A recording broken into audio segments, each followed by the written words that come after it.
लोकसभा चुनाव के बाद से मायावती की बीएसपी का अस्तित्व संकट में है। पार्टी कमजोर पड़ती हुई दिखाई दे रही है। यूपी में 2027 में विधानसभा का चुनाव होना है। ऐसे में बसपा प्रमुख मायावती पार्टी को मजबूत करने में जुट गई हैं। इसी क्रम में मायावती ने बड़ा फैसला किया है। मायावती ने आकाश आनंद के बाद अब अपने एक और रिश्तेदार पर भरोसा जताया है और उनको एक बड़ी जिम्मेदारी सौंप दी है।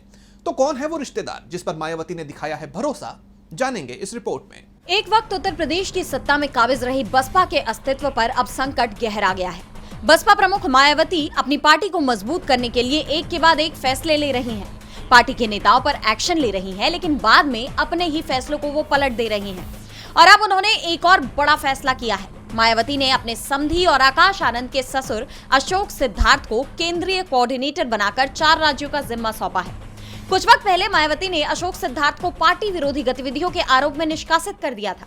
उनके इस फैसले ने सबको चौंका दिया, लेकिन हाल ही में अशोक सिद्धार्थ ने मायावती से माफी मांगी, जिसके बाद उन्हें पार्टी में अब वापस ले लिया गया और अब उन्हें बड़ी जिम्मेदारी भी सौंप दी गई। अशोक सिद्धार्थ को छत्तीसगढ़, हिमाचल, जम्मू कश्मीर और गुजरात में पार्टी को मजबूत करने की जिम्मेदारी दी गई है। उत्तर प्रदेश में 2027 में विधानसभा चुनाव होने हैं और उससे पहले मायावती पार्टी को मजबूत कर अपनी खोई हुई जमीन वापस पाना चाहती हैं, जिसके लिए लगातार वो पार्टी की मजबूती पर ध्यान दे रही हैं और साथ ही कई बड़े फैसले भी ले रही हैं। अशोक सिद्धार्थ को नई जिम्मेदारी देने के बाद अब देखना ये होगा कि मायावती पार्टी का अस्तित्व बचाने के लिए और क्या बड़े फैसले लेंगी। सवाल ये भी है कि क्या चुनाव से पहले बसपा मजबूत हो पाएगी। डीबी लाइव की रिपोर्ट।